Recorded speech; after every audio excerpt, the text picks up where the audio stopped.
go. We're going to read today Jack and the Beanstalk. Jack and the Beanstalk. Once upon a time, there lived a poor widow and her only son, named Jack. The two lived in a humble house, and their only possession was an old cow that gave no milk. One day Jack's mother told the boy to take the cow to town and sell it so they could buy food. On his way to town, Jack met a rather strange man.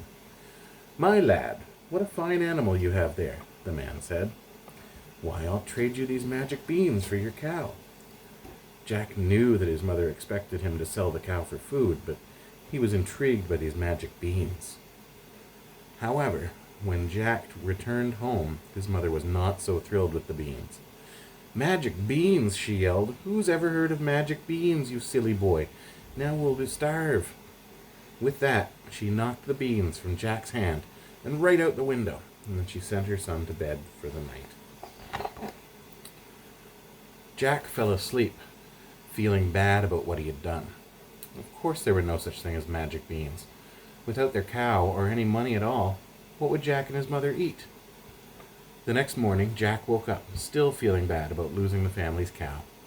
But as he rubbed the sleep from his eyes and peered out the window, he saw a giant beanstalk had grown in the yard.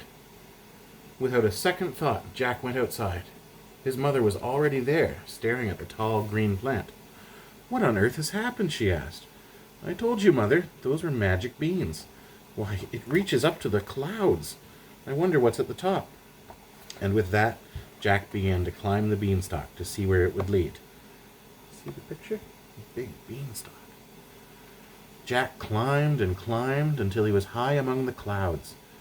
Finally, he climbed above the clouds at the beanstalk's very top. There he found himself staring at the biggest, most magnificent castle he could imagine. Jack's curiosity got the best of him, and he decided to see what was inside the castle. Jack arrived at the tall front door of the castle and found that the keyhole was higher than the top of his head. But Jack found a way in to the castle by crawling through the space at the bottom of the door. As soon as Jack was inside, he heard loud footsteps crashing towards him and a booming voice that roared, "Fee, fi, fo, fum, I smell the blood of an Englishman." Frightened, Jack climbed up a table leg the size of a tree trunk. At the top, he found himself standing on a very large table. Jack looked up, and there was a giant, a hairy, ugly giant. And from the sounds of it, the giant was none too happy that Jack was snooping around. Quickly, Jack hid under a large teacup. The giant sat down with a thud. "1, 2, 3, 4, chanted the giant. "I have some, but I want more." The giant was counting his gold. Soon, Jack heard snoring. The giant had fallen asleep. The boy sneaked out from the teacup, took as much gold as he could, and scurried out of the castle. He climbed down the beanstalk, back to his mother's house. "Look, Mother," Jack cried. "I've found enough gold to keep us from going hungry ever again." Jack and his mother lived happily until one day Jack decided to climb up the beanstalk to the giant castle. Once there, Jack again heard the giant roar, "Fee, fi, fo, fum, I smell the blood of an Englishman."